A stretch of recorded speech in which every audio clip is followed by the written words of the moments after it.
With that free advice, let us bring in our very distinguished guest, New York Congresswoman and House GOP Conference Chair, Elise Stefanik. Elise, it's great to see you. Thanks for coming back. Happy Independence Day to you, ma'am. And I want to get your take. I think this poll, which will be released formally in the days ahead, is very significant. When people consider the threat of job losses, all of a sudden they don't like higher taxes. And so I'm recommending to you that this is an argument that you all should be using much more and citing the distinguished economic models that are predicting job losses. What you think?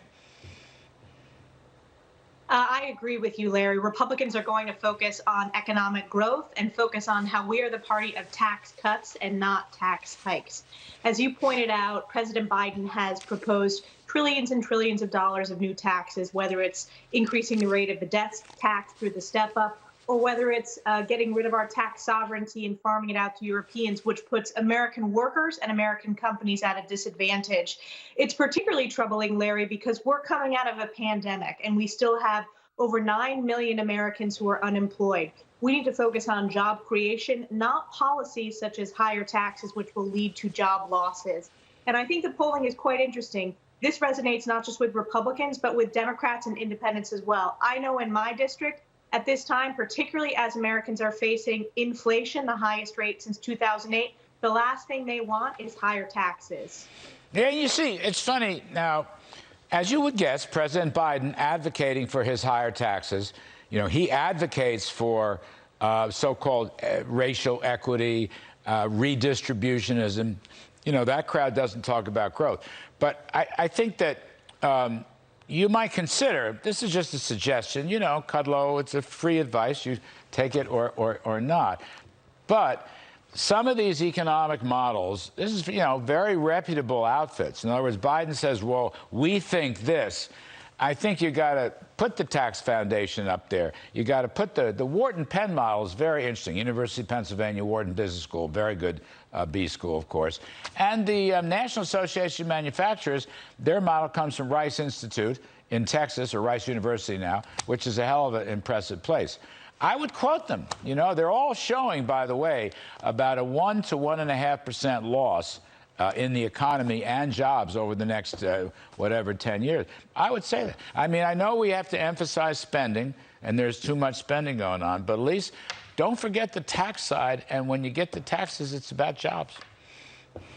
Absolutely. You're right, Larry. And we are going to be quoting those studies, particularly the Tax Foundation. I've been meeting with members of the Republican members of Ways and Means, and this is a focus. This is a message area that Republicans, again, it not only appears to our party, but to independents and Democrats as well. When you talk about the impact of tax hikes on job losses, again, coming out of a pandemic or any time in American history, Americans do not want to see job losses. They want to see economic growth. Now, Elise Stefanik, what's the latest deal on the reconciliation infrastructure stuff? I'm reading an article, I believe it was in the Washington Times today, maybe the Examiner, I don't know. But the so-called family cabinet, Biden has a family cabinet that includes the Treasury Secretary on down, I suppose.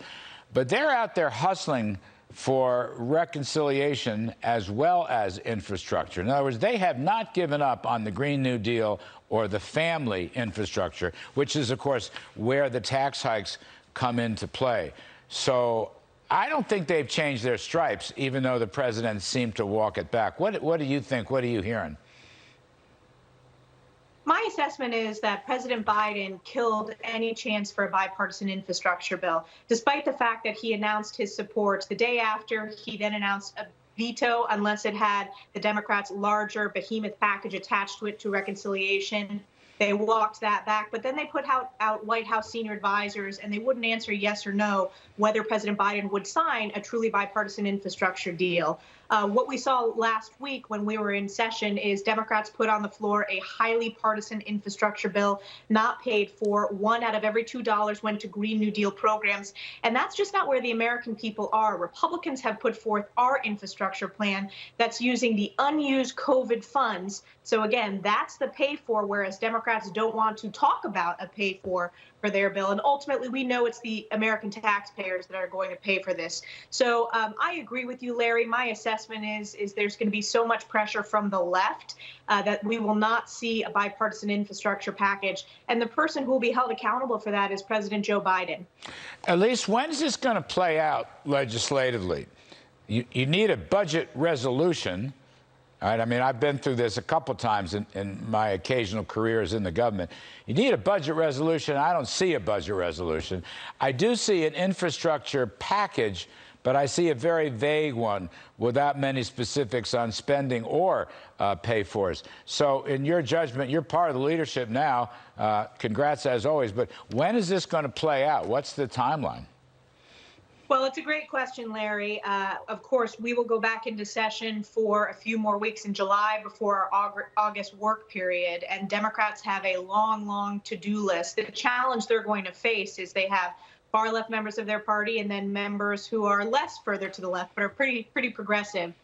It is going to be a challenge for them to pass their budget, and what the budget, I think, from the Democrats' perspective, is going to be, spending no end in sight, a budget that will not come to balance. But I think you're going to see this pressure mount in July. If they can get it done is really an open question. What's important for your viewers to know is Republicans are the only party that put forth a budget that actually balances in our lifetime. And that's something that we need to stand strong for. But we've also, as I said, put forth an infrastructure bill that actually invests in infrastructure, roads, waterways, bridges, not the Green New Deal progressive priorities that the left has put forward. You know, if you did it right and you had a slimmed down infrastructure bill, really, I mean, I know this pretty well because we tried to fight this battle when I was in the White House. Frankly, Elise, you could bond out everything. You sell local bonds, state and local bonds, with 30 or 50-year maturities.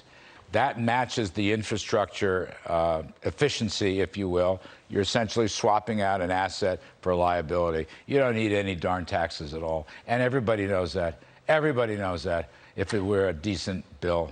I mean, that's just the long and the short. Let me ask you one last thing before I lose you. This is an unfair question, but what the heck.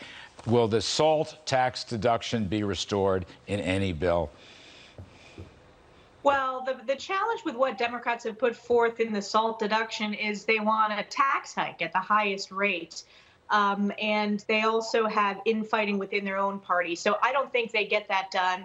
I think, again, it's just a heavy, heavy lift. And they have issues within their own party. The far left is really controlling where the Biden administration, Nancy Pelosi, how they're running the policymaking process, which is why you've seen Joe Biden basically kill the infrastructure deal. On the SALT issue as well, the administration hasn't taken an explicit position on that. But again, the Democrats' bills that they have put forward to deal with SALT raise that top rate. So that is a tax hike. You know, I've come from New York. We have high taxes. We need to cut taxes at the state level to make sure that we address this double taxation issue that New Yorkers are facing. There you go. Well said. Elise Stefanik, as always, great to see you. Thanks very much for your insights.